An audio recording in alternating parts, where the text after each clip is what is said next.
just start with the one and make sure that you can cover yourself because this is going to be a longer lift than most online entrepreneurs are used to, right? And that's okay, because it's totally worth it. And remember that the strength of your relationships is going to determine the success of the event.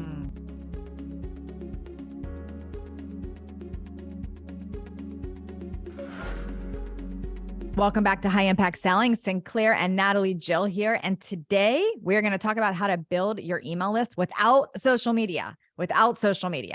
This is a very important topic. I know I built my list primarily on social media, and Sinclair built hers completely without social media. So who better to talk about that than you, Sinclair? Let's go. What did you do? How did you build it? How did you even start? Well, I'll take it even further. So how to build your list and a huge list bump without social media, but also without complex funnels. Ooh, that's even better. Ads. Yeah. Which is important because especially you entrepreneurs, founders, as you start and you're shifting and you're thinking, I need a new list in this area, this is key for you. Yeah. And the punchline really is summits. And I think that people who have been in the space for a while, I'm going to hear, I can almost see a few eye rolls, oh, summits are so over.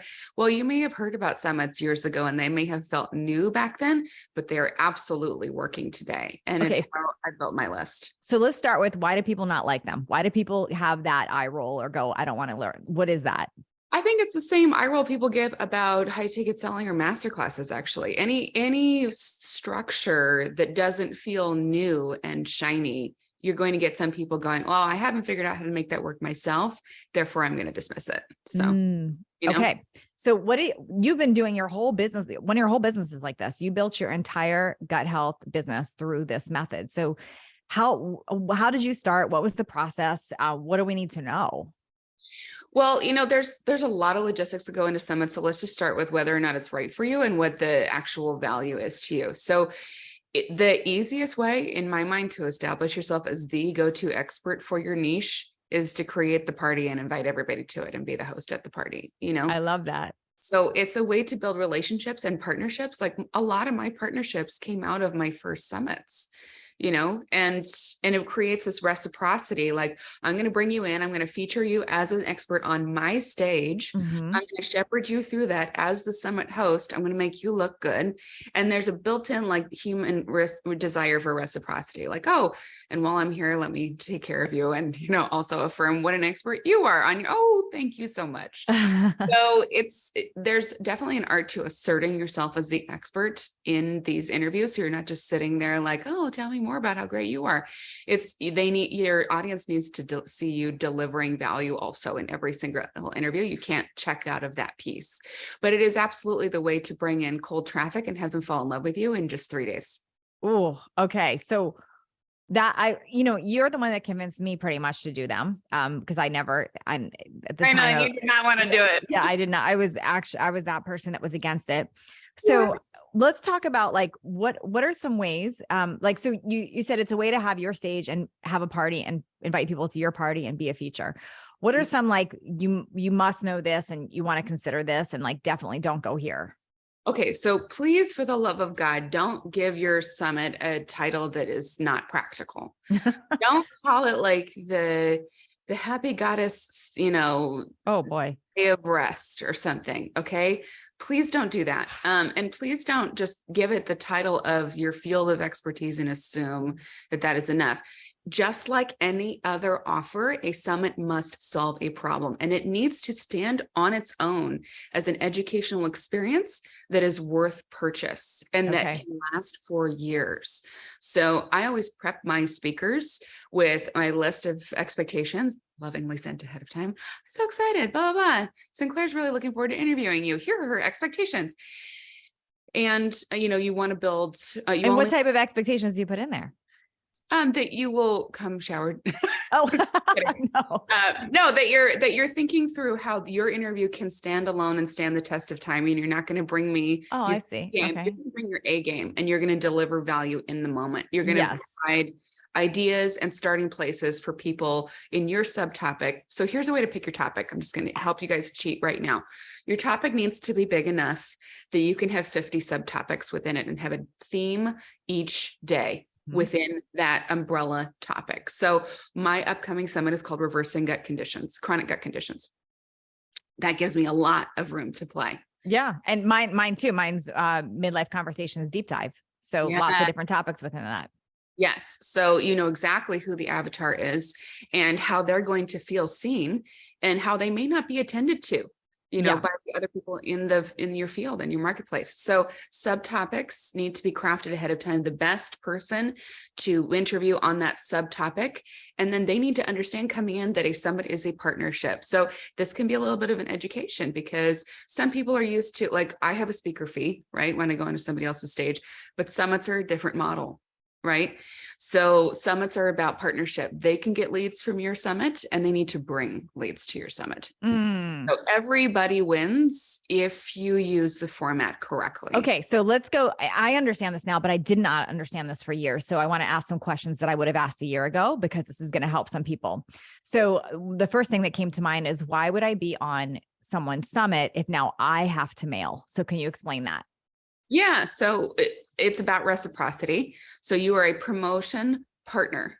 When you are a featured speaker, they're lifting you up. They're bringing in cold traffic from all kinds of complimentary lists because your subtopic within that niche is a great fit for them. So of course you have the potential to get leads. I have gotten as many as 20,000 leads. That's amazing. As a guest. Yes. And I've also gotten 0 leads because I didn't do the event correctly, or I phoned it in and I forgot to, do my part in terms of how am I going to give people a way to find me and reach me. So there's certainly a range of experience available here. And of course you can do the registration gifts and the gifts with purchase. That's a way to give people leads who are your speakers. And that's also a point of negotiation. Right. So do you want to be a featured registration gift? Yeah. Great. Then I need it to be at a certain level. I need it to be phenomenal, specific to my event. And I need you to mail a certain number of times and bring me, X amount of leads, and or you can pay for that spot as a sponsor, Got it. So if people pay for a spot as a sponsor, do they not then have to mail? Is that the way that you? Actually, I still have sponsors to mail, but I feature them more heavily, right? You feature, okay. So meaning like you'll do a couple interviews with them, or how does that happen? So sponsors, you don't have to interview. Sometimes it's a condition of sponsorship to have their founder be interviewed. It's not a bad thing, right?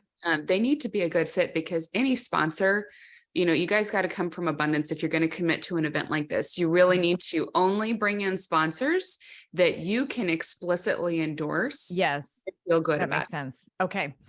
So then how did you actually, you mentioned that this is a way that you built your list. This is how you built your list outside social media. How does that actually work? Like, how do you actually build a list from a summit?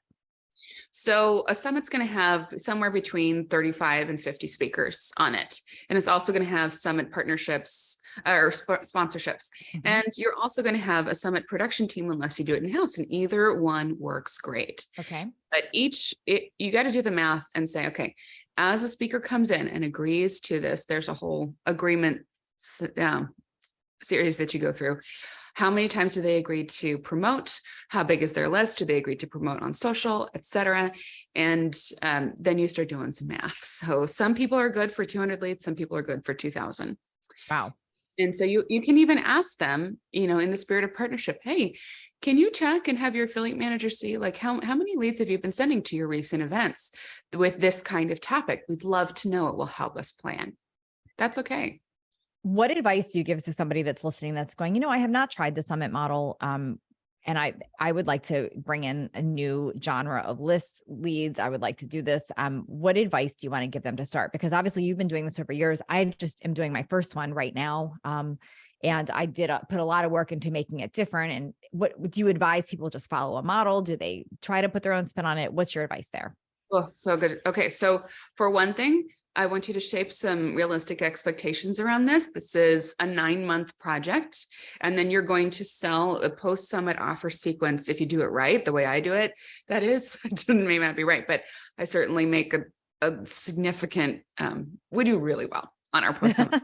Like, it's disgusting. They do more on their post-summit than the actual summit launch. Yes. Yes, exactly. So your summit itself will be a low ticket offer, right? And the summit itself is supposed to be just a list build right? So you're thinking about this in 2 chapters, a list, build, and you get this fresh list of super excited people that are very aware of the problem that you solve right now, that they have, and they want to do something about it right now. So you're never going to get them at a warmer time, right? And they just fell in love with you because they saw you host and you got to share all these little stories and show yourself in action for 3 to 7 days. Yeah. And so that is invaluable. That is priceless. They just all came in. And now you need to optimize that with the post-summit offer sequence. So don't go into a summit unless you intend to do both sides of it. The summit should stand alone as an educational experience. Most of your traffic is going to be free. You're going to get probably less than 5% conversion in terms of purchasers. Okay. That's okay. Yeah. That's the industry trend right now. Now you could be an anomaly, but I'm just going to tell you trends. Okay. And then you, of course, have the post-summit offer sequence. So you're really thinking about this in terms of a year-long project. So 9 months to craft the summit, build your partnerships, execute, release, and then 3 months of a post-summit offer sequence. Where you're doing like some type of either masterclass or high tickets, whatever it is, to get them into that next level that you're selling. Yeah. And now we're at the point where we have a lot of partnerships and, I'm co-hosting summits. We have 3 in the hopper right now. Like and it's all, the engines are running on time, but just start with the one and make sure that you can cover yourself in terms of, because this is going to be a longer lift than most online entrepreneurs are used to, right? And that's okay, because it's totally worth it. And remember that the strength of your relationships is going to determine the success of the event. And if you're starting with no relationships or weak relationships, you might have to accept, a smaller event in the beginning to build your chops and build your presence. That's okay.